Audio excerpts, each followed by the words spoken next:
আসসালামু আলাইকুম ওয়ারাহমাতুল্লাহ। The great Seljuk সাম্রাজ্য ডকুমেন্টারি সিরিজের ইতিহাসের পাতায় স্বর্ণাক্ষরে লেখা এবং সবচেয়ে রোমাঞ্চকর নবম পর্বে আপনাদের স্বাগতম। আজকের পর্বটি শুধু একটি যুদ্ধের কাহিনী নয়, এটি সেই প্রলয়ঙ্করী দিনের উপাখ্যান যা এশিয়া মাইনরের ভাগ্য চিরতরে বদলে দিয়েছিল। মানজিকার্ড ইতিহাসের এমন এক নাম যা শুনলে আজও বিশ্বাসীদের রক্তে শিহরণ জাগে। আজকের এই বিশেষ পর্বটি আমরা ইতিহাসের অতল গহ্বর থেকে তুলে আনা প্রতিটি ক্ষুদ্র তথ্য, রাজনৈতিক ষড়যন্ত্র, কূটনৈতিক চাল এবং রণকৌশলের চুলচেরা বিশ্লেষণ দিয়ে সাজিয়েছি। আপনারা দেখছেন একটি পূর্ণ দৈর্ঘ্য ডকুমেন্টারি ফিল্ম যেখানে কোনো তথ্যই বাদ দেওয়া হয়নি। চলুন ফিরে যাওয়া যাক 1071 সালের সেই উত্তাল দিনগুলোতে। 1068 সাল, বাইজেন্টাইন সাম্রাজ্য বা রোমান সাম্রাজ্য তখন এক গভীর সংকটের মধ্য দিয়ে যাচ্ছে। পূর্ব দিক থেকে একের পর এক ধেয়ে আসছে সেলজুক তুর্কিদের ঝটিকা আক্রমণ। আনাতোলিয়ার সমৃদ্ধ শহরগুলো একে একে তুর্কিদের ঘোড়ার খুরের নিচে কম্পমান। কিন্তু কনস্টান্টিনোপলের সিংহাসন তখন দুর্বল। সম্রাট কনস্টান্টাইন দশম ডুকাস মারা গেছেন। তিনি ছিলেন একজন দুর্বল শাসক, যিনি সেনাবাহিনীর চেয়ে নিজের বিলাসিতায় বেশি মগ্ন ছিলেন। মৃত্যুর আগে তিনি সাম্রাজ্যের ভার দিয়ে যান তার স্ত্রী সম্রাজ্ঞী ইউডোকিয়া মাক্রেম্বোলাইটিসার হাতে। কিন্তু রোমান সাম্রাজ্যের নিয়ম এবং অভিজাতদের দাবি ছিল ভিন্ন। তারা বলছিল, এই বিপদের সময় সাম্রাজ্যের প্রয়োজন একজন কোমল হৃদয়ের নারী নয়, বরং একজন লৌহ মানব, যিনি তলোয়ার হাতে তুর্কিদের স্তব্ধ করতে পারবেন। ঠিক সেই সময়ে কনস্টান্টিনোপলের কারাগারে মৃত্যুর প্রহর গুনছিলেন একজন সেনাপতি। তার নাম রোমানুস দিওজেনিস। কাপ্পাডোকিয়ার এক সম্ভ্রান্ত এবং যোদ্ধা পরিবারের সন্তান। তিনি ছিলেন সাহসী, উচ্চাকাঙ্ক্ষী এবং একই সাথে বেপরোয়া। তার বিরুদ্ধে অভিযোগ ছিল তিনি প্রয়াত সম্রাটের বিরুদ্ধে ষড়যন্ত্র করেছিলেন। তার মৃত্যুদণ্ড প্রায় নিশ্চিত ছিল। কিন্তু ইতিহাসের কি অদ্ভুত লিখন! যে মানুষটি আজ জল্লাদের তলোয়ারের নিচে মাথা দেওয়ার কথা, ভাগ্য তাকে ডাকছে রাজমুকুট পরার জন্য। সম্রাজ্ঞী ইউডোকিয়া জানতেন, তুর্কিদের আগ্রাসন এবং নিজের ক্ষমতা টিকিয়ে রাখতে হলে তাকে এখনই একজন শক্তিশালী সেনাপতিকে বিয়ে করতে হবে। তিনি রোমানুসকে কারাগার থেকে মুক্ত করলেন। 1068 সালের 1 জানুয়ারি রোমানুস দিওজেনিস সম্রাজ্ঞীকে বিয়ে করলেন এবং বাইজেন্টাইন সাম্রাজ্যের নতুন সম্রাট চতুর্থ রোমানুস হিসেবে শপথ নিলেন। সিংহাসনে বসার পর রোমানুস এক মুহূর্ত সময় নষ্ট করলেন না। তিনি ছিলেন একজন পুরো দস্তুর সৈনিক। তিনি দেখলেন, বিগত শাসকদের অবহেলায় রোমান সেনাবাহিনী ধ্বংসের দ্বারপ্রান্তে। সৈন্যদের বেতন বকেয়া, বর্মগুলোতে মরিচা ধরেছে এবং সেনাপতিরা যুদ্ধের চেয়ে রাজনীতিতে বেশি ব্যস্ত। রোমানুস শপথ নিলেন, তিনি শুধু সাম্রাজ্য রক্ষাই করবেন না, তিনি সেলজুকদের নাম পৃথিবীর মানচিত্র থেকে মুছে ফেলবেন। তিনি তার রাজকোষের মুখ খুলে দিলেন। নতুন করে সৈন্য সংগ্রহ শুরু হল। আনাতোলিয়া থেকে বলকান, সব জায়গা থেকে ভাড়াটে সৈন্যদের তলব করা হল। রোমানুস জানতেন, তার সামনে অপেক্ষা করছে এক মহাযুদ্ধ। অন্যদিকে সেলজুক সাম্রাজ্যের মসনদে তখন বসে আছেন ইতিহাসের অন্যতম শ্রেষ্ঠ বীর সুলতান আল্প আরসলান। তার নামের অর্থ বীর সিংহ। তিনি যখন সিংহাসনে বসেন তখন সেলজুক সাম্রাজ্য তার শক্তির শিখরে। কিন্তু অবাক করা বিষয় হল, সুলতান আল্প আরসলানের চোখ তখন কনস্টান্টিনোপল বা রোমানদের দিকে ছিল না, তার স্বপ্ন ভিন্ন ছিল। সুলতান আল্প আরসলান ছিলেন একজন কট্টর সুন্নি মুসলমান। তার জীবনের একমাত্র লক্ষ্য ছিল মুসলিম বিশ্বকে এক পতাকার নিচে আনা। আর এই ঐক্যের পথে সবচেয়ে বড় বাধা ছিল মিশরের ফাতেমি খেলাফত। ফাতেমিরা ছিল শিয়া মতবালম্বী এবং আব্বাসীয় খেলাফতের চরম শত্রু। সুলতান মনে করতেন, রোমানরা হল বাইরের শত্রু, কিন্তু ফাতেমিরা হল ঘরের শত্রু। তাই তিনি তার সমস্ত মনোযোগ এবং শক্তি ব্যয় করছিলেন মিশরের অভিযানের প্রস্তুতিতে। সুলতানের প্রধান উজির, ইতিহাসের অন্যতম শ্রেষ্ঠ রাজনীতিবিদ নিজামুল মুলক তখন সাম্রাজ্যের অভ্যন্তরীণ কাঠামো মজবুত করতে ব্যস্ত।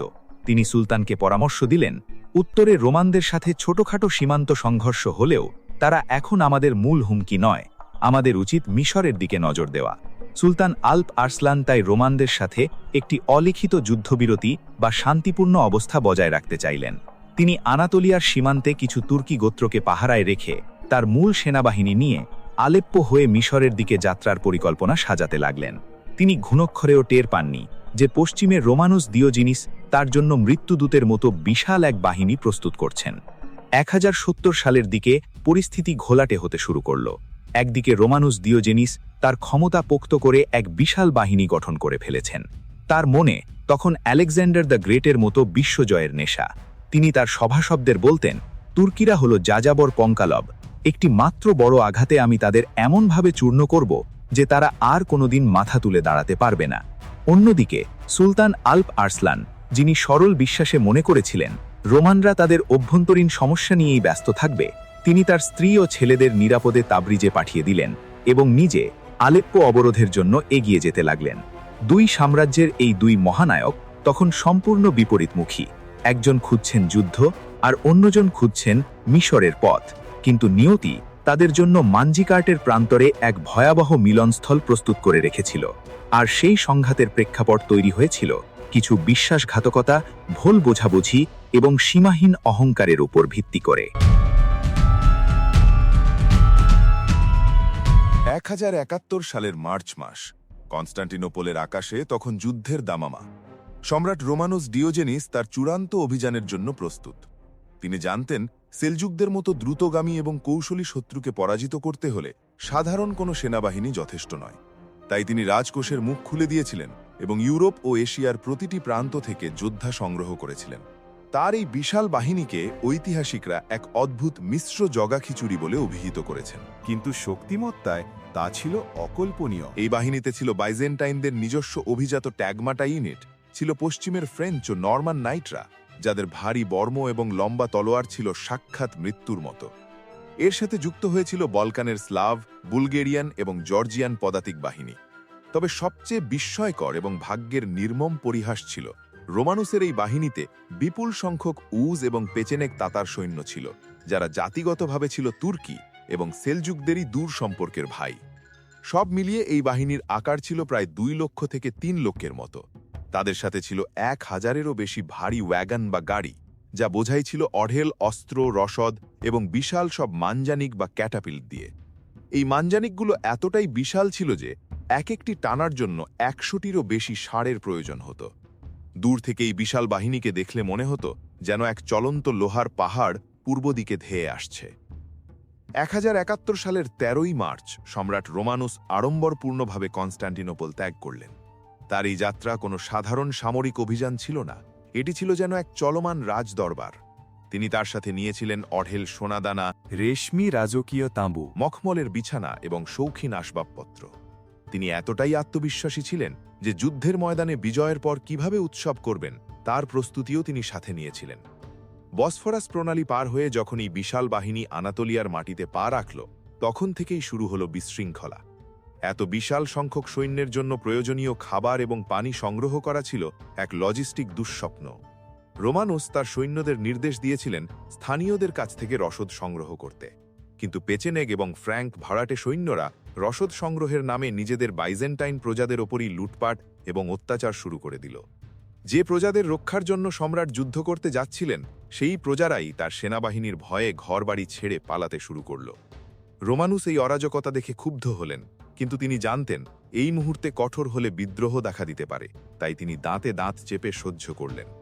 এটি ছিল রোমান সাম্রাজ্যের অভ্যন্তরীণ দুর্বলতার প্রথম প্রকাশ। তবে এর চেয়েও ভয়াবহ ঘটনা ঘটল যখন বাহিনীটি সেবাস্টিয়া বা বর্তমান সিভাস শহরের কাছাকাছি পৌঁছল।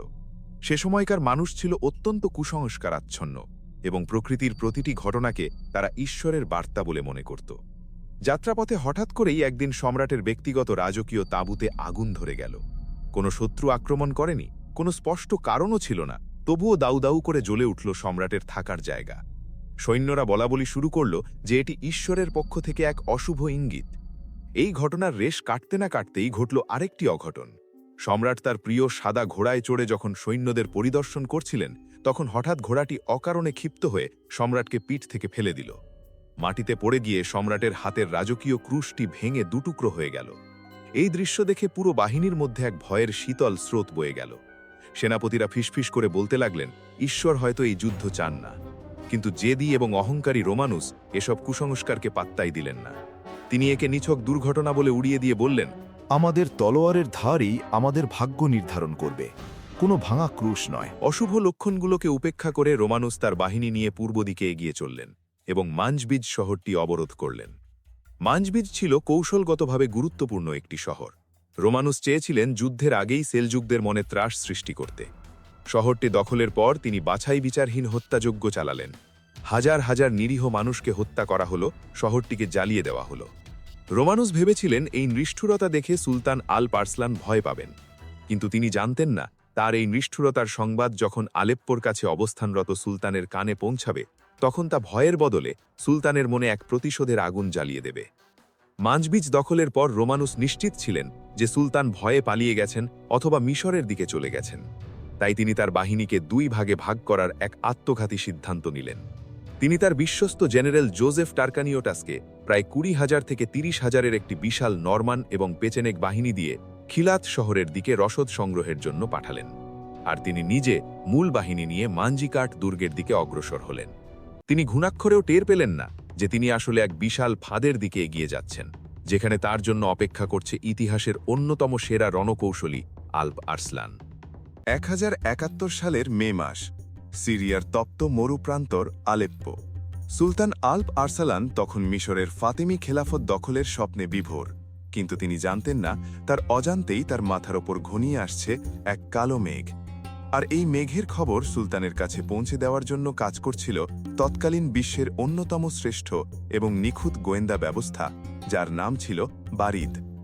সেলজুক উজির নিজামুল মুলক এই নেটওয়ার্কটি এমনভাবে তৈরি করেছিলেন যে বলা হতো বাতাসের আগেও নিজামুল মুলকের কাছে খবর পৌঁছায়। রোমান সম্রাট রোমানুস যখন কনস্টান্টিনোপল থেকে তার বিশাল বাহিনী নিয়ে বের হন, তখন সেই 2 লক্ষ সৈন্যের ভিড়ে মিশেছিল নিজামুল মুলকের শত শত গুপ্তচর। তারা কেউ ছিল ভিক্ষুকের বেশে, কেউ রোমান পুরোহিত, আবার কেউ বা সাধারণ ব্যবসায়ী। তারা রোমানুসের প্রতিটি ম্যানজানিক গুণী ছিল, তাদের রসদের হিসাব কষেছিল এবং সেই তথ্য বিশেষ সংকেতের মাধ্যমে দ্রুতগামী ঘোড়ায় চড়ে পৌঁছে দিচ্ছিল সেলজুকদের কাছে। রোমানুস ভেবেছিলেন তিনি গোপনে আসছেন, কিন্তু তার প্রতিটি পদক্ষেপ নথিবদ্ধ হচ্ছিল সেলজুকদের গোপন ডায়েরিতে। একদিন আলেপ্পোর শিবিরে এক ধুলোমাখা অশ্বারোহী ঝড়ের বেগে প্রবেশ করল। তার হাতে ছিল বারিদ বাহিনীর সর্বোচ্চ সতর্কবার্তা বা রেড অ্যালার্ট। খবরটি শোনার পর সুলতানের পায়ের নিচ থেকে যেন মাটি সরে গেল। রোমানুস দিওজেনিস শুধু সীমান্ত দখল করতে আসছেন না, তিনি আসছেন 2 থেকে 3 লক্ষ সৈন্যের এক লোহার পাহাড় নিয়ে, যার একমাত্র উদ্দেশ্য সেলজুক রাজধানী রে দখল করা এবং তুর্কি জাতিকে নিশ্চিহ্ন করা। সুলতান তৎক্ষণাৎ তার যুদ্ধ পরিষদ বা মজলিস-ই শুরা ডাকলেন। সেনাপতিরা দ্বিধায় পড়ে গেলেন। কেউ বললেন, সুলতান, আমরা মিশর জয়ের খুব কাছে, এখন ফিরে যাওয়া মানে সব হারানো। কিন্তু বিচক্ষণ নিজামুল মুলক মানচিত্রের ওপর আঙুল রেখে এক ঐতিহাসিক যুক্তি দিলেন। তিনি বললেন, সুলতান, আপনি যদি আজ মিশরে যান তবে হয়তো মিশর জয় করবেন, কিন্তু ফিরে এসে দেখবেন আপনার নিজের কোনো দেশ নেই, আপনার স্ত্রী সন্তান রোমানদের দাস, এবং সেলজুক নামটা ইতিহাস থেকে মুছে গেছে। আগে নিজের ঘর বাঁচাতে হবে, তারপর বিশ্বজয়। নিজামুল মুলকের এই কথাগুলো সুলতানের চোখে আঙুল দিয়ে পরিস্থিতি বুঝিয়ে দিল। সুলতান আল্প আরসালান এক মুহূর্ত দেরি না করে মিশর অভিযান বাতিল করলেন, কিন্তু সমস্যা ছিল সময়ের। রোমানুসের বিশাল বাহিনী ইতিমধ্যেই আনাতোলিয়ার গভীরে ঢুকে পড়েছে। সুলতানের সাথে থাকা ভারী ম্যানজানিক, রসদ এবং ধীরগতির পদাতিক বাহিনী নিয়ে রোমানদের ধরা অসম্ভব। সুলতান তখন এক বাঘের মতো সিদ্ধান্ত নিলেন। তিনি তার সমস্ত ভারী সরঞ্জাম পেছনে ফেলে দিলেন এবং বেছে নিলেন মাত্র 14,000 বা 15,000 তুখোর অশ্বারোহী, যারা বাতাসের বেগে ছুটতে পারে। এরপর এলো সেই মহাকাব্যিক বিদায়ের মুহূর্ত, যা আজও ইতিহাসের পাতায় করুণ সুরের মতো বাজে। সুলতান জানতেন তিনি এক নিশ্চিত মৃত্যুর মুখে যাচ্ছেন, তাই তিনি তার সাম্রাজ্যের ভবিষ্যৎ টিকিয়ে রাখতে এক ব্যাকআপ প্ল্যান করলেন। তিনি তার স্ত্রী, ছোট সন্তান এবং উজির নিজামুল মুলককে ডেকে পাঠালেন। সুলতানের ইচ্ছা ছিল নিজামুল মুলক তার সাথে যুদ্ধে যাবেন, কিন্তু পরিস্থিতির দাবি ছিল ভিন্ন। সুলতান নিজামুল মুলকের 2 হাত শক্ত করে ধরে বললেন, নিজাম, পরিস্থিতি ভয়াবহ। আমি যদি রোমানুসকে রুখতে না পারি তবে সে বন্যার পানির মতো ধেয়ে এসে আমাদের রাজধানী ভাসিয়ে দেবে। আজ তোমাকে আমার সাথে নেওয়া সম্ভব নয়, কারণ তোমাকে এই সাম্রাজ্য টিকিয়ে রাখতে হবে। তোমাকে দায়িত্ব দিচ্ছি, আমার পরিবারকে নিয়ে নিরাপদ রাজধানী তাবরিজ বা হামাদানে চলে যাও। আর যদি শোনো মানজিকার্টে আমি শহীদ হয়ে গেছি এবং আমাদের বাহিনী পরাজিত হয়েছে, তবে মালিক শাহকে নিয়ে সোজা খোরাসানের দুর্গম পাহাড়ে চলে যাবে। সেখান থেকে আবার সৈন্য সংগ্রহ করে রোমানদের বিরুদ্ধে প্রতিরোধ গড়ে তুলবে। মনে রেখো, আল্প আরসালান মরতে পারে, কিন্তু সেলজুক রাষ্ট্র যেন কিছুতেই ধ্বংস না হয়। নিজামুল মুলক সুলতানকে ছেড়ে যেতে চাইলেন না, কিন্তু সুলতানের এই কঠিন আদেশে তাকে বুক ভরা কষ্ট নিয়ে চলে যেতে হল। প্রিয়জনদের বিদায় দিয়ে সুলতান আল্প আরসালান যখন ঘোড়ায় চড়লেন তখন তার সাথে আর কেউ রইল না, শুধুমাত্র তার তলোয়ার এবং 14,000 জানবাজ সৈনিক। শুরু হলো এক নেকড়ের দৌড়।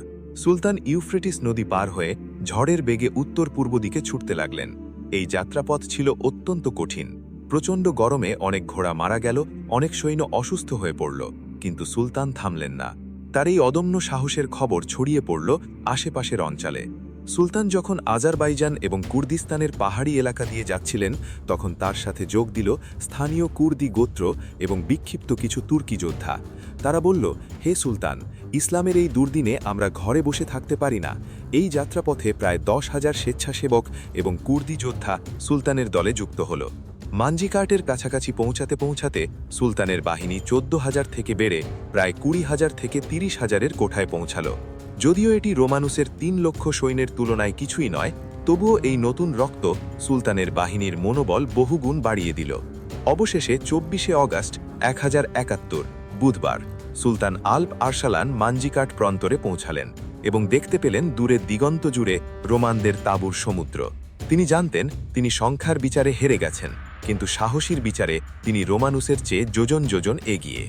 মানজিকার্টের প্রান্তরে রোমানদের সেই দিগন্ত বিস্তৃত তাঁবুর সমুদ্র এবং লক্ষাধিক সৈন্যের জৌলুস দেখার পর যে কারোরই মনোবল ভেঙে যাওয়ার কথা ছিল, কিন্তু সুলতান আল্প আরসালান সেই বিশাল বাহিনীর দিকে তাকিয়ে ভয় পেলেন না, বরং তার মস্তিষ্কে তখন খেলে গেল এক বিদ্যুৎলতা।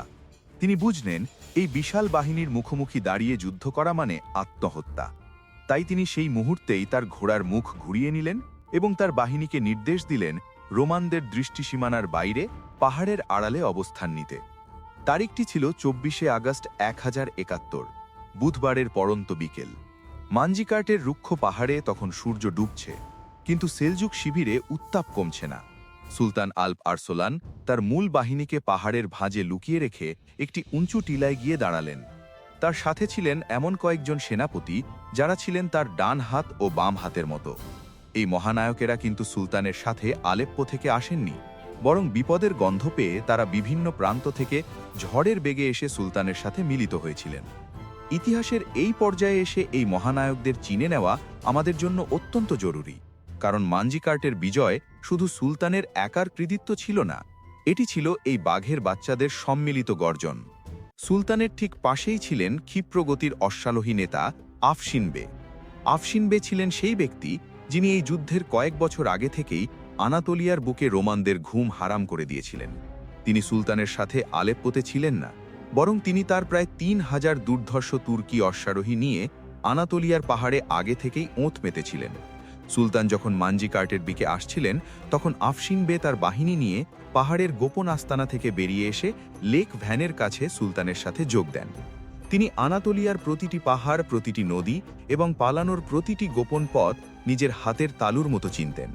সুলতান যখন চিন্তিত ছিলেন রোমানদের অবস্থান নিয়ে, তখন আফশিন বে তাকে আশ্বস্ত করে বলেছিলেন, সুলতান, রোমানরা সংখ্যায় সাগরের মতো হতে পারে, কিন্তু তারা এই মাটিকে চেনে না। আমি জানি এই পাহাড়ের কোথায় তাদের আটকে ফেলা যাবে। আফশিন বের এ অভিজ্ঞতাই সুলতানকে আত্মবিশ্বাস জুগিয়েছিল। তার পাশেই ছিলেন আরেক কিংবদন্তি যোদ্ধা দানিশমন্দ গাজী। তিনি আজারবাইজান থেকে সুলতানের যাত্রাপথে প্রায় 2,000 থেকে 3,000 অনুগত তুর্কমেন যোদ্ধা নিয়ে যোগ দিয়েছিলেন। তিনি ছিলেন একাধারে একজন প্রজ্ঞাবান আলেম এবং একজন দুর্ধর্ষ যোদ্ধা। তার তলোয়ারের চেয়েও তার বুদ্ধিমত্তা ছিল ধারালো। পরবর্তীকালে তিনি আনাতোলিয়ায় বিখ্যাত দানিশমন্দ বেইলিক প্রতিষ্ঠা করেন। এই যুদ্ধে তার দায়িত্ব ছিল সৈন্যদের মনোবল অটুট রাখা এবং সুলতানের ব্যক্তিগত নিরাপত্তার দায়িত্ব পালন করা। তবে সুলতানের তুরুপের তাস ছিলেন একজন তরুণ এবং অত্যন্ত চতুর সেনাপতি যার নাম আর্তুক বে। সুলতান যখন কুর্দিস্তানের পথ ধরে আসছিলেন তখন আর্তুক বে তার গোত্রের সেরা 1000 তীরন্দাজ এবং লড়াকু ঘোড়সওয়ার নিয়ে সুলতানের কাফেলায় যুক্ত হন। আর্তুক বে ছিলেন সেই ব্যক্তি যার রণকৌশল এবং সাহসিকতা ছিল প্রশ্নাতীত। সুলতান জানতেন রোমানদের ফাঁদে ফেলতে হলে এমন একজনকে প্রয়োজন যে মৃত্যুকে ভয় পায় না এবং যার অভিনয় দেখে রোমানরা বিভ্রান্ত হবে। সুলতান আল্প আরসালান মাটিতে বসে তার তলোয়ারের ডগা দিয়ে মানজিকার্টের ধূলিময় মাটিতে একটি মানচিত্র আঁকলেন। তিনি তার সেনাপতিদের দিকে তাকিয়ে বললেন, আমরা রোমানদের সাথে তাদের নিয়মে লড়ব না, আমরা লড়ব আমাদের নিয়মে, আমাদের 1000 বছরের পুরনো তুর্কি কায়দায়। সুলতান মাটিতে একটি অর্ধচন্দ্র বা হিলাল আঁকলেন। তিনি বললেন, আমাদের কৌশল হবে নেকড়ে ফাঁদ বা উলফ ট্র্যাপ, আর এই ফাঁদের সবচেয়ে বিপজ্জনক অংশটি পালন করতে হবে আর্তুক, তোমাকে। সুলতান তার পরিকল্পনা বিস্তারিত ব্যাখ্যা করলেন। তিনি বললেন, আমাদের বাহিনীকে আমরা 3টি অংশে ভাগ করব। মাঝখানে থাকবে একটি ছোট দল, যার নেতৃত্বে থাকবে আর্তুক বে এবং তার তুখোর তীরন্দাজরা। তোমাদের কাজ হবে রোমানদের উত্তেক্ত করা। তোমরা তাদের ওপর তীরের বৃষ্টি বর্ষণ করবে, কিন্তু যখনই তারা তোমাদের ধাওয়া করবে তোমরা ভয় পাওয়ার ভান করে উল্টো দিকে পালিয়ে আসবে। এমনভাবে পালাবে যেন তোমরা প্রাণ ভয়ে দিশেহারা। রোমানদের অহংকারী তাদের অন্ধ করে দেবে, তারা ভাববে তারা জিতে গেছে এবং তোমাদের ধাওয়া করতে করতে আমাদের এই 2 পাহাড়ের মাঝখানের উপত্যকায় ঢুকে পড়বে। সুলতান এরপর আফশিন বে এবং দানিশমান গাজীর দিকে তাকিয়ে বললেন, আর তোমরা থাকবে 2 পাশের পাহাড়ের আড়ালে লুকিয়ে। যখনই রোমানরা আর্তুককে ধাওয়া করতে করতে গভীরে চলে আসবে, আমি সংকেত দেব। তখন তোমরা 2 পাশ থেকে সাঁড়াশির মতো বা অর্ধচন্দ্রাকৃতিতে তাদের ঘিরে ফেলবে, আর আমি থাকব পেছনে তাদের পালানোর পথ বন্ধ করার জন্য। সুলতানের এই পরিকল্পনা ছিল অত্যন্ত ঝুঁকিপূর্ণ, বিশেষ করে আর্তুক বেয়ের জন্য, কারণ পালানোর ভান করার সময় যদি রোমান অশ্বারোহীরা তাদের ধরে ফেলে তাহলে তাদের মৃত্যু নিশ্চিত। কিন্তু আর্তুক বে হাসি মুখে এই দায়িত্ব গ্রহণ করলেন। তিনি বললেন, সুলতান, আপনি নিশ্চিন্ত থাকুন, আমি রোমান সিংহকে টেনে আপনার গুহায় নিয়ে আসব। এরপর সুলতান সাভতেকিন তার আরেক বিশ্বস্ত সেনাপতিকে দায়িত্ব দিলেন রিজার্ভ ফোর্সের। সাভতেকিন ছিলেন অত্যন্ত ধীরস্থির এবং শক্তিশালী, যার কাজ ছিল যুদ্ধের চূড়ান্ত মুহূর্তে আঘাত হানা। রাতের অন্ধকারে যখন পুরো শিবির ঘুমাচ্ছিল, তখনও এই কয়েকজন সেনাপতি এবং সুলতান জেগেছিলেন। তারা জানতেন আগামীকালের সূর্যোদয় তাদের জীবনের শেষ সূর্যোদয় হতে পারে, কিন্তু তাদের চোখে কোনো ভয় ছিল না, ছিল এক অদ্ভুত প্রশান্তি। তারা একে অপরের দিকে তাকিয়ে আলিঙ্গন করলেন এবং শপথ নিলেন, হয় বিজয় নয় শাহাদাত। সেলজুক ইতিহাসের এই বিখ্যাত সেনাপতিরা আফশিন, আর্তুক, দানিশমন্দ এবং সাভতেকিন শুধু সুলতানের আদেশের অপেক্ষায় ছিলেন না, তারা ছিলেন এক একজন স্বতন্ত্র সিংহ, যারা জানতেন কিভাবে শিকার করতে হয়। তাদের এই সম্মিলিত বুদ্ধিমত্তা এবং ত্যাগের উপর ভিত্তি করেই সুলতান আল্প আরসোলান তার সেই ঐতিহাসিক ক্রিসেন্ট ফরমেশন বা অর্ধচন্দ্রাকৃতির ফাঁদটি প্রস্তুত করলেন, যা পরের দিন রোমান সাম্রাজ্যের কফিনে শেষ পেরেক ঠুকে দেওয়ার অপেক্ষায় ছিল। 25শে অগস্ট 1071, বৃহস্পতিবার। মানজিকার্টের আকাশ তখনও নিকষ কালো অন্ধকারে ঢাকা। সেলজুক শিবিরে প্রতিদিনের মতোই মুয়াজ্জিনের কণ্ঠে ভেসে এলো ফজরের আজান। আল্লাহর রাহে নিবেদিত প্রাণ এই 1000 তুর্কি অশ্বারোহীর কাছে আজকের এই আজান ছিল এক ভিন্ন অনুভূতির ডাক। তারা জানতেন আজকের ভোরের আলো তাদের জন্য শাহাদাতের সুসংবাদ নিয়ে আসতে পারে। আর্তুক বে এবং তার সঙ্গীরা যুদ্ধের বর্ম পরার আগেই অজু করে ধুলিময় মাটিতে কাতারবন্দী হয়ে দাঁড়ালেন। ইমামের মতো সামনে দাঁড়িয়ে আর্তুক বে। তাদের সিজদাগুলো ছিল দীর্ঘ এবং কান্না জড়িত। নামাজ শেষে আর্তুক বে 2 হাত তুলে রবের দরবারে এক আবেগী ফরিয়াদ জানালেন। তার কণ্ঠ ছিল বজ্রকঠিন, কিন্তু হৃদয় ছিল বিগলিত। তিনি বললেন, হে আল্লাহ, আমাদের জীবন ও মরণ একমাত্র তোমার জন্য। আজ আমরা তোমার দিনের পতাকাকে সমুন্নত রাখতে এক বিশাল বাহিনীর মুখোমুখি হতে যাচ্ছি। আমাদের এই ক্ষুদ্র বাহিনীকে তুমি রোমানদের বিশাল সমুদ্রের সামনে অপদস্থ করো না। আমাদের ঈমানী শক্তিকে তুমি ইস্পাতের মতো শক্ত করে দাও। আর যদি শাহাদাত আমাদের নসিবে থাকে, তবে আমাদের বুকে যেন তীরের আঘাত লাগে, পিঠে নয়। মোনাজাত শেষ করে আর্তুক বে যখন উঠে দাঁড়ালেন, তখন তার চোখে আর কোনো ভয় নেই, আছে এক জান্নাতি প্রশান্তি। তিনি তার সঙ্গীদের দিকে তাকিয়ে মুচকি হেসে বললেন, চলো ভাইরা, আজ আমরা রোমানদের এমন এক শিক্ষা দেব যা ইতিহাস 1000 বছর মনে রাখবে। সূর্য ওঠার সাথে সাথে আর্তুক বে তার 1000 জানবাজ অশ্বারোহী নিয়ে ঝড়ের বেগে রোমান ক্যাম্পের দিকে ধেয়ে গেলেন। তারা রোমান শিবিরের সীমানার খুব কাছে গিয়ে বৃষ্টির মতো তীর ছুড়তে শুরু করলেন। রোমান সম্রাট রোমানুস দিওজেনিস তখনও তার রাজকীয় তাঁবুতে। বাইরের এই আকস্মিক হট্টগোলে তিনি বিরক্ত হয়ে বেরিয়ে এলেন। তিনি দেখলেন একদল সামান্য তুর্কি সৈন্য তার বিশাল বাহিনীকে উত্ত্যক্ত করছে। রোমানুস অবজ্ঞার হাসি হেসে তার সেরা জেনারেল থিওদিসিওপোলিসের ডিউক নাইকিফোরস বাসিলাকিসকে ডেকে বললেন, সেনাপতি, ওই বুনো মাছিগুলোর স্পর্ধা দেখেছ? যাও, তোমার সেরা বাহিনী নিয়ে ওদের পিষে মেরে ফেলো। আর হ্যাঁ, ওদের ওই দলনেতাকে আমার কাছে জীবিত ধরে আনবে।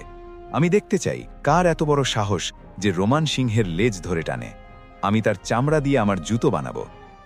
সম্রাটের এই আদেশে বাসিলাকিস তার 10,000 থেকে 12,000 ভারী বর্ম পরিহিত দুর্ধর্ষ ক্যাভেলরি নিয়ে আর্তুক বের দিকে ধেয়ে গেলেন। বাসিলাকিসের বিশাল বাহিনী তেড়ে আসতেই আর্তুকবে তার বাহিনীকে উল্টো ঘোরার সংকেত দিলেন। শুরু হলো ইতিহাসের অন্যতম সেরা এবং শ্বাসরুদ্ধকর এক ধাওয়া। এই পশ্চাৎপদস্মরণ কোনো সাধারণ পলায়ন ছিল না, এটি ছিল আর্তুকবের এক সুগভীর এবং দুঃসাহসিক রণকৌশল। তিনি জানতেন রোমানদের যদি তার ফাঁদে ফেলতে হয় তবে তাদের রাগের আগুন জ্বালিয়ে রাখতে হবে এবং তাদের লোভ দেখাতে হবে। এজন্য আর্তুকবে ইচ্ছে করেই এক বিশাল ঝুঁকি নিলেন। তিনি তার ঘোড়ার গতি এমনভাবে নিয়ন্ত্রণ করতে লাগলেন যাতে রোমানরা মনে করে যে তারা তুর্কিদের প্রায় ধরে ফেলেছে। যখনই রোমান ঘোড়াগুলো আর্তুকবের বাহিনীর নিঃশ্বাসের দূরত্বে চলে আসছিল, ঠিক সেই মুহূর্তে আর্তুকবে এক বিশেষ সংকেত দিতেন। সাথে সাথে তার 1000 যোদ্ধা চলন্ত ঘোড়ার পিঠে অবিশ্বাস্য দক্ষতায় শরীর উল্টো দিকে ঘুরিয়ে নিত এবং রোমানদের লক্ষ্য করে হাজার হাজার তীর ছড়ত।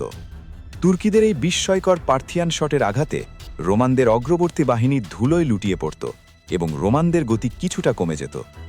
রোমানরা যখন তীরের ভয়ে কিছুটা পিছিয়ে যেত বা তাদের গতি কমে আসত, তখন আর্তুকবে আবার তার ঘোড়ার গতি কমিয়ে দিতেন।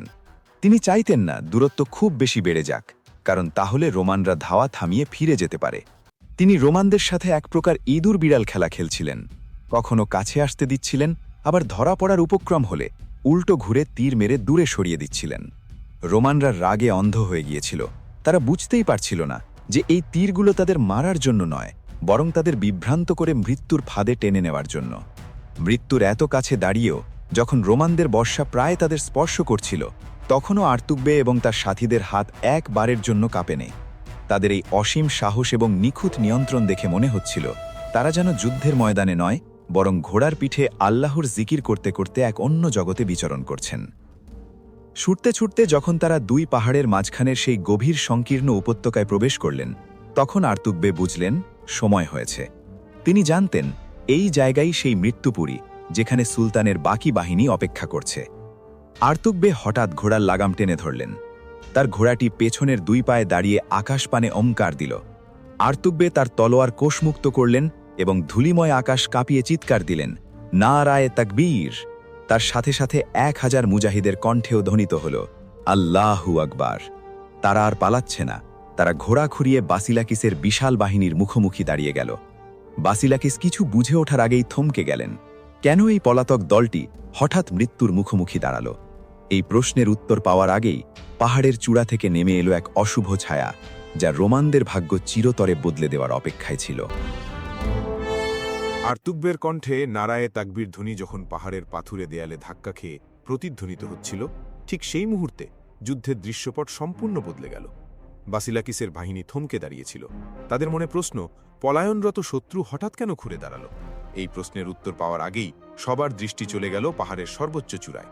সেখানে ঘোড়ার কেঠে স্থির হয়ে দাঁড়িয়েছিলেন যুদ্ধের মহানায়ক সুলতান আল পার্সলান। তিনি এতক্ষণ ধৈর্য ধরে অপেক্ষা করছিলেন তার শিকারের জন্য। নিচে ফাঁদ প্রস্তুত দেখে সুলতান তার হাত তুললেন এবং ইশারা করলেন। সাথে সাথে পাহাড়ের আড়াল থেকে বেজে উঠল যুদ্ধের প্রলয়ঙ্করী দামামা। সুলতানের এই সংকেত ছিল মৃত্যুদূতের ডাকের মতো। মুহূর্তের মধ্যে পাহাড়ের দুই পাশ যেন জীবন্ত হয়ে উঠল। ডান দিকের পাহাড়ের আড়াল থেকে বেরিয়ে এলেন দুর্ধর্ষ সেনাপতি আফশিন বে, যার নেতৃত্বে ছিল প্রায় 6000 থেকে 7000 ক্ষিপ্রগতির তুর্কি অশ্বারোহী। আর বাম দিক থেকে বেরিয়ে এলেন প্রজ্ঞাবান যোদ্ধা দানিশমন্দ কাজী। তার সাথেও ছিল সমান সংখ্যক প্রায় 6000 থেকে 7000 নিবেদিত প্রাণ মুজাহিদ। বাসিলাকিসের 10,000 সৈন্যের বাহিনী তখন এক গভীর গর্তের ভেতর, আর তাদের মাথার ওপর দুই পাহাড়ের চূড়ায় প্রায় 14,000 সেলজুক সৈন্য সাক্ষাৎ আজরাইলের মতো দাঁড়িয়ে। যুদ্ধ শুরু হলো এক ভয়াবহ বৃষ্টির মাধ্যমে। পানির বৃষ্টি নয়, পাথর আর তীরের বৃষ্টি। আফশিন বে এবং দানিশমন্দ গাজী প্রথমে নিচে নামলেন না। তারা পাহাড়ের ওপর থেকে বাসিলাকিসের বাহিনীর ওপর বিশাল বিশাল পাথর গড়িয়ে দিলেন এবং অবিরাম তীর বর্ষণ করতে লাগলেন। রোমান সৈন্যরা ছিল ভারী বর্ম পরিহিত। এই সরু উপত্যকায় তাদের নড়াচড়া করার মতো কোনো জায়গা ছিল না। উপর থেকে গড়িয়ে পড়া পাথরের আঘাতে তাদের ব্যূহ ভেঙে চুরমার হয়ে গেল। ঘোড়াগুলো ভয়ে একে অপরের সাথে ধাক্কা খেয়ে মাটিতে পড়ে যেতে লাগল। রোমানদের বর্ম তাদের তলোয়ারের আঘাত থেকে বাঁচাতে পারত, কিন্তু পাহাড় থেকে নেমে আসা এই পাথরের আঘাতের কাছে সেই বর্ম ছিল নিতান্তই কাগজের মতো। বাসিলাকিস চিৎকার করে তার সৈন্যদের শান্ত করার চেষ্টা করছিলেন, কিন্তু সেই বিশৃঙ্খলার মধ্যে কার কথা কে শোনে? রোমানরা যখন প্রাণ ভয়ে এদিক সেদিক ছুটছিল, তখন তারা বুঝতে পারল তাদের পালানোর পথ বন্ধ। সামনে আর্তুকবে তার 1000 সৈন্য নিয়ে প্রাচীরের মতো দাঁড়িয়ে আছেন, আর দুই পাশে পাহাড়। রোমান বাহিনী যখন পুরোপুরি ছত্রভঙ্গ, ঠিক তখনই সুলতান তার দ্বিতীয় সংকেত দিলেন। এবার শুরু হলো আসল আক্রমণ। আফশিন বে এবং দানিশমন্দ গাজী তাদের হাজার হাজার সৈন্য নিয়ে আল্লাহু আকবার ধ্বনি দিতে দিতে পাহাড়ের ঢাল বেয়ে নিচে নেমে এলেন। এই দৃশ্য দেখে মনে হচ্ছিল যেন পাহাড় ফেটে লাভার স্রোত বা কোনো ভয়ঙ্কর পাহাড়ি ঢল নিচে নেমে আসছে। নিচে নেমে তারা বাসিলাকিসের বাহিনীকে সারাশির মতো চেপে ধরলেন। শুরু হলো হাতাহাতি লড়াই। সেলজুকদের হালকা বর্ম এবং দ্রুতগতির ঘোড়া এই অসমতল মাটিতে তাদের বিশাল সুবিধা এনে দিল। তারা রোমানদের ভারী অশ্বারোহীদের খুব সহজেই পরাস্ত করতে লাগল। জেনারেল বাসিলাকিস বুঝতে পারলেন তার শেষ সময়ে ঘনিয়ে এসেছে, কিন্তু তিনি ছিলেন একজন প্রকৃত যোদ্ধা। তিনি সহজে হার মানলেন না। তিনি তার অবশিষ্ট দেহরক্ষীদের নিয়ে শেষ পর্যন্ত লড়াই চালিয়ে গেলেন।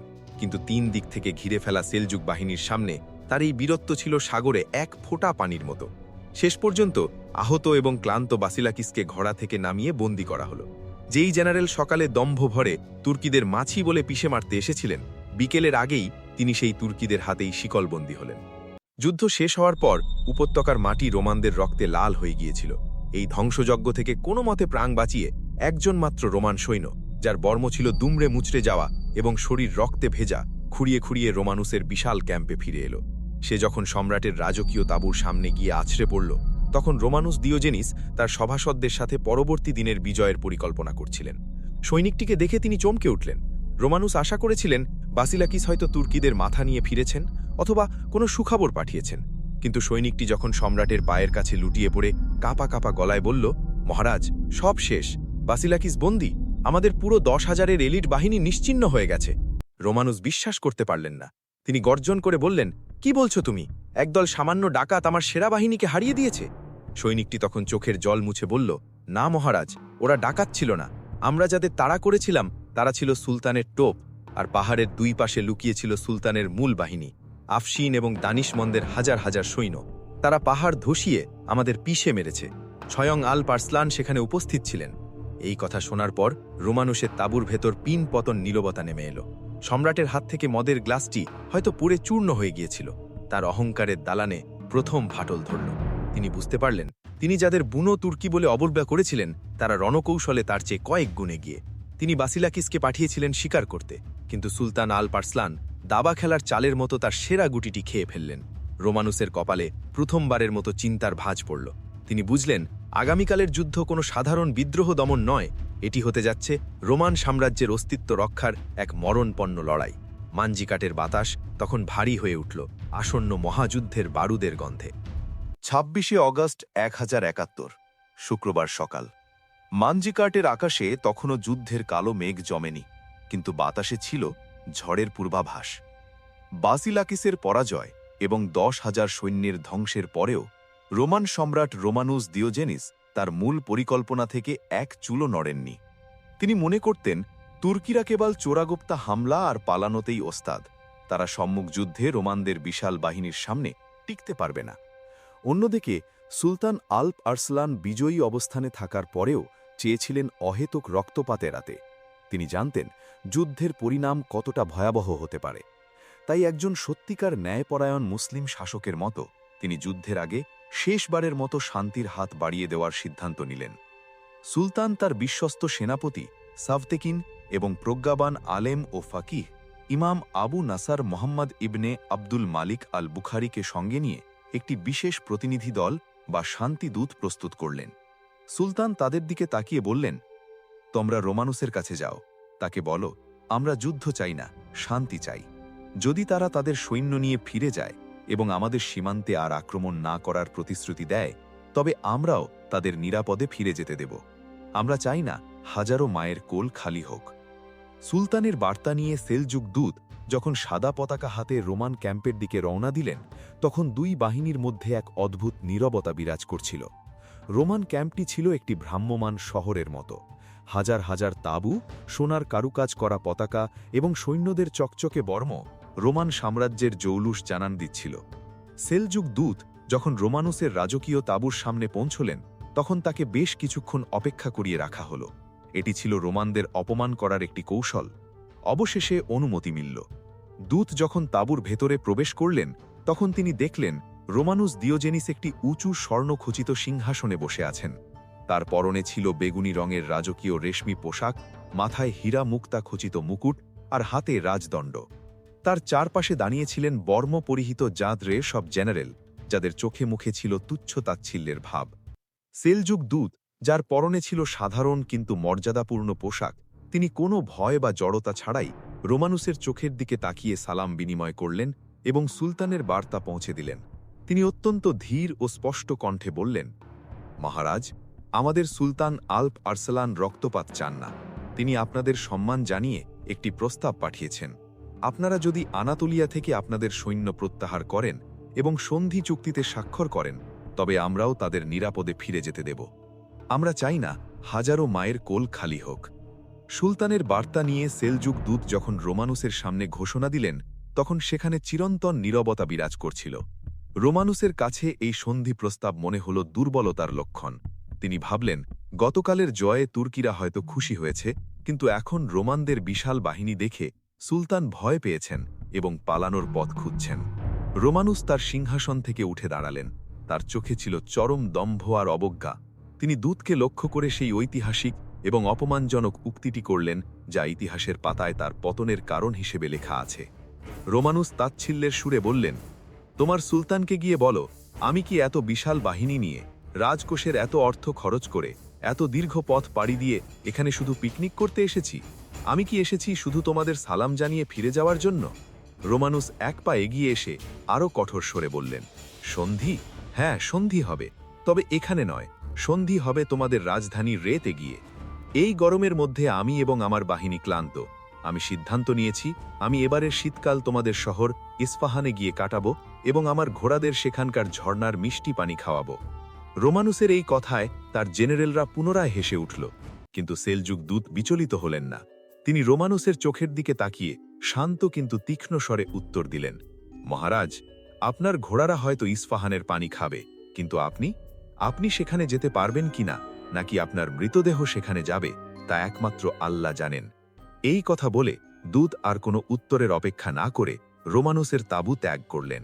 সেলজুক দূত যখন ফিরে এলেন, তখন সুলতান আল্প আরসালান অধীর আগ্রহে অপেক্ষা করছিলেন। দূত সুলতানের সামনে এসে মাথা নিচু করে বললেন, সুলতান, রোমানুস সন্ধি নয়, আমাদের আত্মসমর্পণ চায়। সে বলেছে সে ইস্পাহানে গিয়ে শীতকাল কাটাবে এবং আমাদের রাজধানী রে দখল করার পরই কেবল সন্ধি করবে। দূতের মুখে রোমানুসের এই চরম ঔদ্ধত্যপূর্ণ জবাব শুনে সুলতানের চেহারার রাগে অগ্নিশর্মা হয়ে উঠল। তার কপালের রগ ফুলে উঠল। তিনি বুঝতে পারলেন রোমানুসকে অহংকার অন্ধ করে দিয়েছে। তার কাছে এখন আর কোনো পথ খোলা নেই। তলোয়ারই একমাত্র ফয়সালা।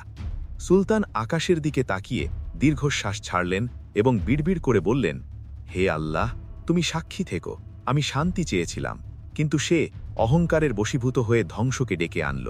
তার এই অহংকারই হবে তার পতনের কারণ।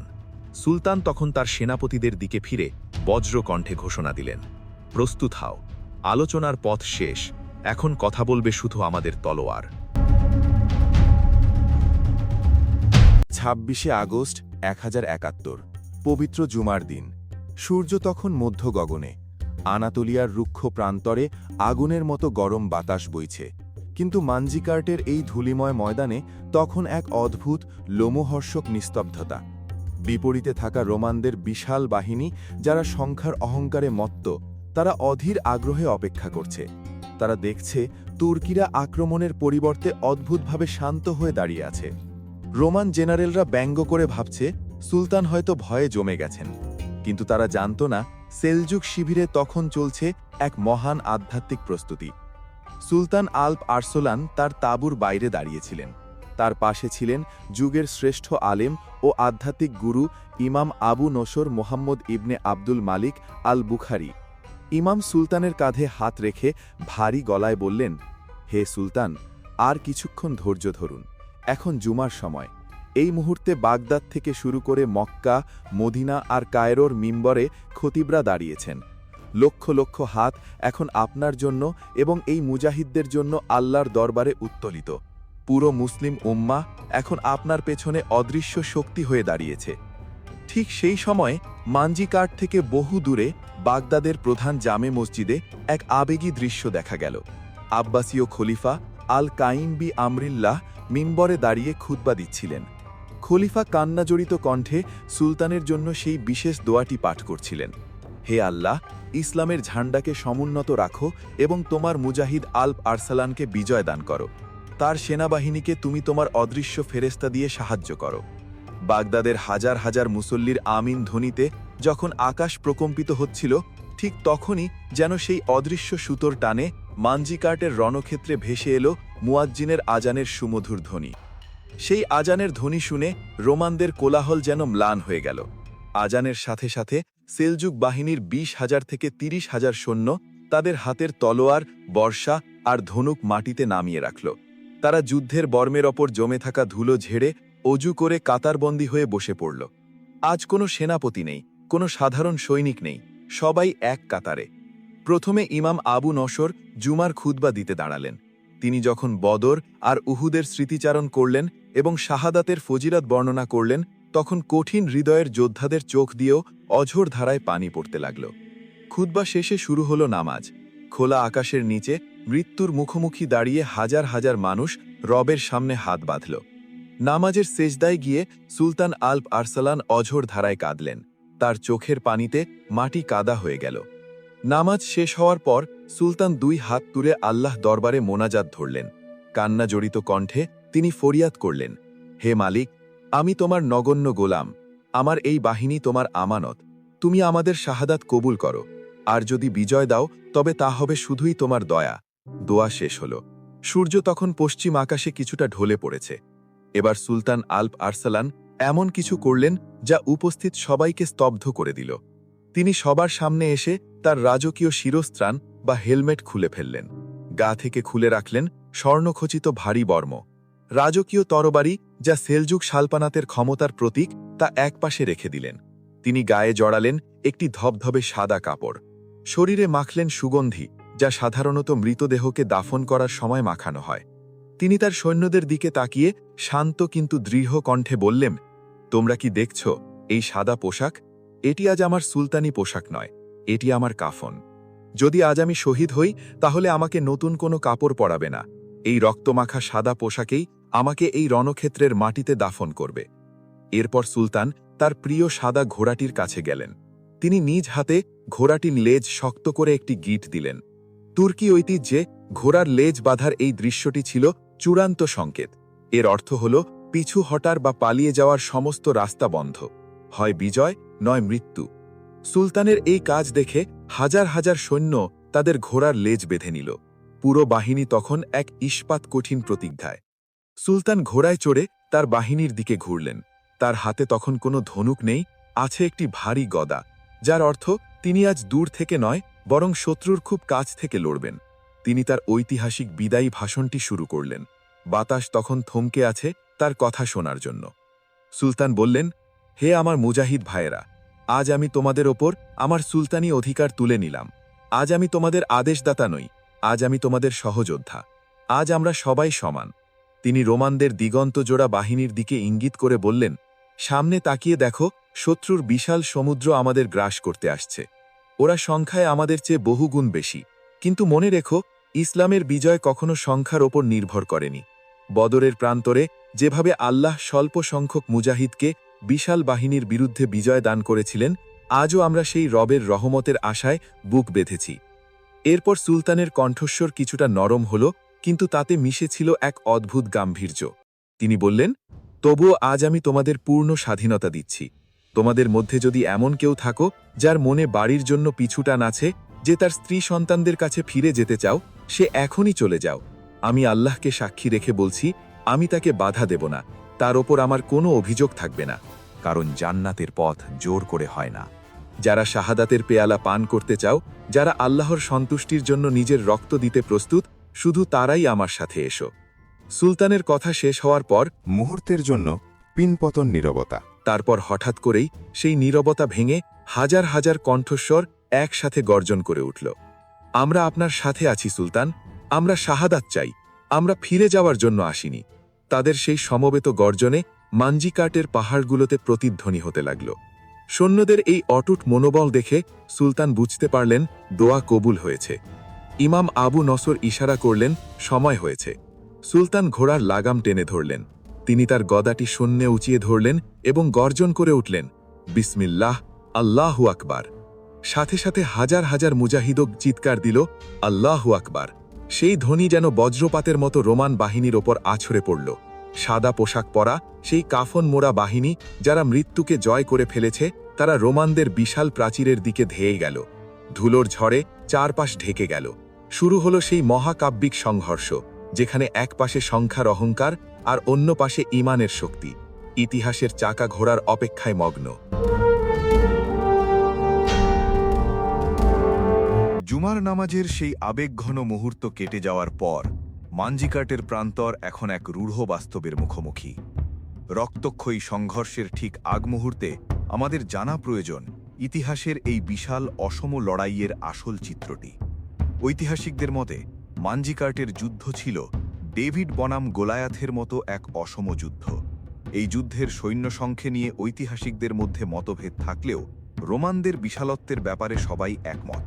সমসাময়িক আর্মেনীয় ঐতিহাসিক ম্যাথিউ অফ এডেসার বর্ণনা মতে রোমান বাহিনীর সংখ্যা ছিল অকল্পনীয়, যা প্রায় ৩ লক্ষের কাছাকাছি।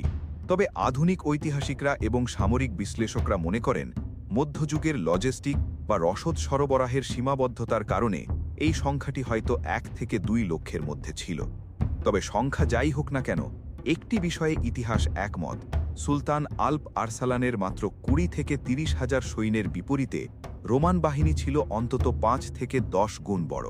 সুলতানের বাহিনীর প্রতিটি যোদ্ধাকে লড়তে হবে এক একজন রোমান দানবের বিরুদ্ধে। সম্রাট রোমানুস দিওজেনিস তার এই বিশাল বাহিনীকে সাজিয়েছিলেন এক নিরেট লৌহ প্রাচীরের মতো, যা ভেদ করা ছিল প্রায় অসম্ভব। তিনি তার বাহিনীকে ঐতিহ্যবাহী রোমান ফ্যালাংস বা বর্গাকার বিন্যাসে দাঁড় করালেন। বাহিনীর হৃৎপিণ্ড বা কেন্দ্রভাগের নেতৃত্বে ছিলেন সম্রাট রোমানুস স্বয়ং। তার চারপাশে ছিল রোমান সাম্রাজ্যের সবচেয়ে অভিজাত এবং ভয়ঙ্কর ভারাঞ্জিয়ান গার্ড, যারা তাদের বিশাল কুঠার এবং অটুট সাহসের জন্য পরিচিত ছিল। রোমানুসের ডানে অবস্থান নিয়েছিল আনাতোলিয়ান এবং আর্মেনিয়ান অশ্বারোহীরা, যাদের নেতৃত্বে ছিলেন অভিজ্ঞ জেনারেল থিওডোর অ্যালিয়েটেস, আর বাম পাশ সামলানোর দায়িত্ব ছিল বলকান ও ইউরোপীয় মার্সেনারিদের ওপর, যার নেতৃত্বে ছিলেন রোমানদের অন্যতম সেরা জেনারেল নাইকেফোরোস ব্রায়ানিয়াস। কিন্তু রোমানুসের সবচেয়ে বড় ভুল বা দুর্বলতা ছিল তার পশ্চাৎভাগ বা রিজার্ভ ফোর্স। প্রায় ৩০ থেকে ৪০ হাজার সৈন্যের এই গুরুত্বপূর্ণ অংশের দায়িত্ব তিনি দিয়েছিলেন আন্দ্রোনিকাস ডুকাসকে। ইতিহাসের কি নির্মম পরিহাস! এই ডুকাস পরিবার ছিল রোমানুসের রাজনৈতিক শত্রু, যাকে সম্রাট বিশ্বাস করতেন না, অথচ যুদ্ধের নিয়ম রক্ষার্থে তাকেই নিজের পিঠ বাঁচানোর দায়িত্ব দিতে বাধ্য হয়েছিলেন। অন্যদিকে সুলতান আল্প আরসালান জানতেন যে রোমানদের এই ইস্পাত কঠিন দেওয়ালের সাথে সরাসরি ধাক্কা লাগলে তার ছোট বাহিনী ধূলিসাৎ হয়ে যাবে। তাই তিনি বেছে নিলেন তুর্কিজের হাজার বছরের পুরনো সেই ধূর্ত কৌশল, ক্রিসেন্ট ফরমেশন বা নেকড়ের ফাঁদ। তিনি তার বাহিনীকে অর্ধচন্দ্রাকৃতিতে সাজালেন। সবাইকে অবাক করে দিয়ে সুলতান নিজেকে রাখলেন বাহিনীর একদম মাঝখানে, যা ছিল মূলত একটি টোপ। তার সাথে রইল মাত্র ১৫০০ অত্যন্ত বিশ্বস্ত দেহরক্ষী। সুলতানের পরিকল্পনা ছিল রোমানদের প্রলুব্ধ করে ভেতরে টেনে আনা। সুলতানের ডান বাহুর দায়িত্ব নিলেন সেলজুকদের প্রবীণ সেনাপতি দানিশমন্দ গাজী এবং তার সঙ্গী মেঙ্গুজেক গাজী। বাম বাহুর নেতৃত্ব নিলেন ক্ষিপ্র গতির যোদ্ধা আরতুগবে এবং সালতুগবে। এই দুই বাহুর কাজ ছিল রোমানদের দুই পাশ থেকে তীরের বৃষ্টিতে ব্যস্ত রাখা এবং মূল ফাঁদ তৈরি করা। কিন্তু সুলতানের তুরুপের তাস ছিল অন্য জায়গায়। তিনি যুদ্ধের ময়দান থেকে কিছুটা দূরে পাহাড়ের ভাঁজে এবং গিরিখাতের আড়ালে লুকিয়ে রেখেছিলেন তার সবচেয়ে দুর্ধর্ষ ১০,০০০ তীরন্দাজ বাহিনীকে। এই গুপ্ত বা অ্যাম্বুশ বাহিনীর নেতৃত্বে ছিলেন সেনাপতি আফশিন বে এবং তারান বে।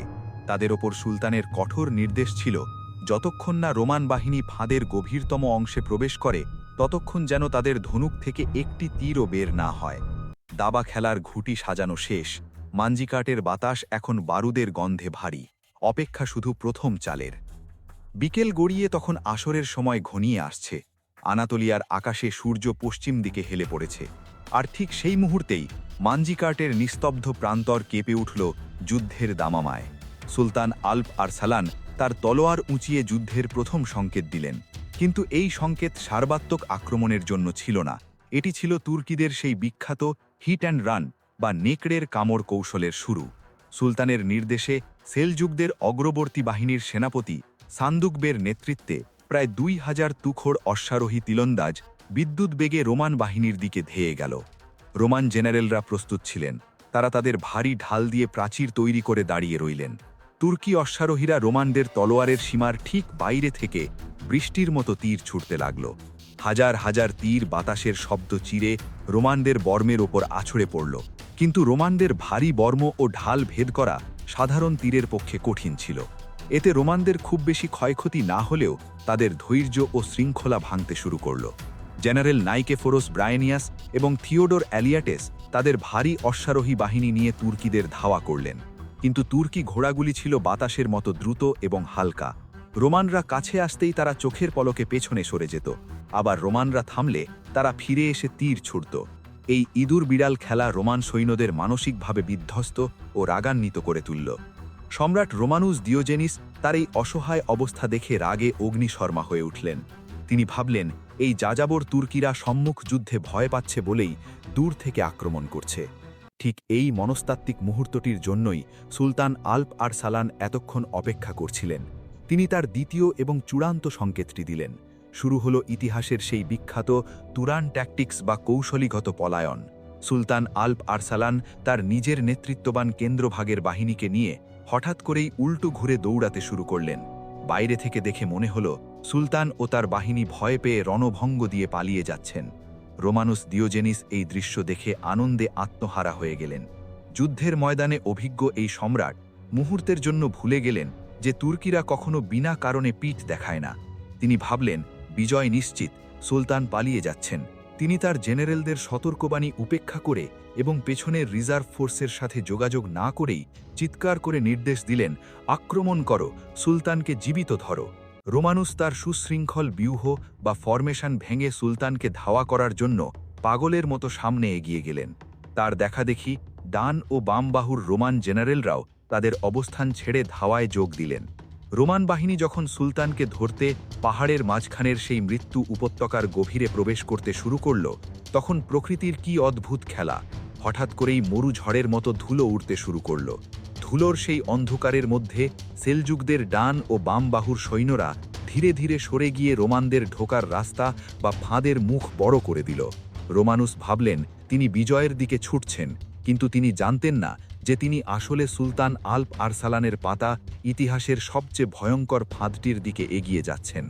মানজিকার্টের প্রান্তর তখন প্রস্তুত এক মহাপ্রলয়ের জন্য, যা রোমান সাম্রাজ্যের ভাগ্য চিরতরে বদলে দেবে। প্রিয় দর্শক, আপনারা দেখছিলেন ইতিহাসের মোড় ঘুরিয়ে দেওয়া মানজিকার্ট মহাযুদ্ধের শুরুর অংশ।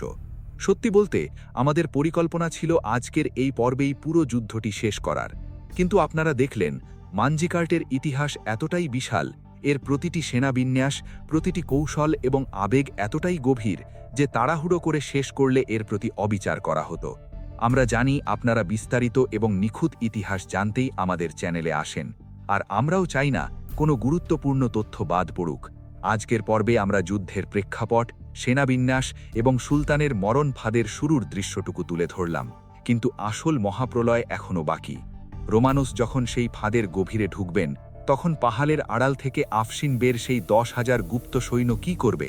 রোমানুসের নিজের রিজার্ভ ফোর্সের সেনাপতি আন্দ্রোনিকাস ডুকাস কি সম্রাটকে বাঁচাতে এগিয়ে আসবে, নাকি করবে ইতিহাসের জঘন্যতম বিশ্বাসঘাতকতা?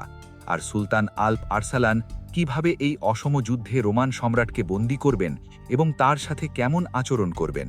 এই সব প্রশ্নের উত্তর এবং রোমহর্ষক অ্যাকশন নিয়ে খুব শীঘ্রই আসছে আমাদের পরবর্তী এবং চূড়ান্ত পর্ব। আমরা অত্যন্ত দুঃখিত যে আজ আপনাদের এই উত্তেজনার মুহূর্তে অপেক্ষায় রাখতে হচ্ছে, কিন্তু আমরা কথা দিচ্ছি পরের পর্বটি আপনাদের এই অপেক্ষার সার্থক প্রতিদান দেবে। যারা আমাদের এই দীর্ঘ প্রচেষ্টার সঙ্গী হয়ে এতক্ষণ ভিডিওটি দেখলেন, তারা অবশ্যই কমেন্টে জানাবেন পরের পর্বের জন্য আপনারা কতটা এক্সাইটেড। আপনাদের প্রতিটি লাইক এবং কমেন্ট আমাদের নতুন করে কাজ করার শক্তি যোগায়। দেখা হচ্ছে বিজয়ের চূড়ান্ত পর্বে। সেই পর্যন্ত ভালো থাকুন, ইতিহাসের সাথে থাকুন। ধন্যবাদ।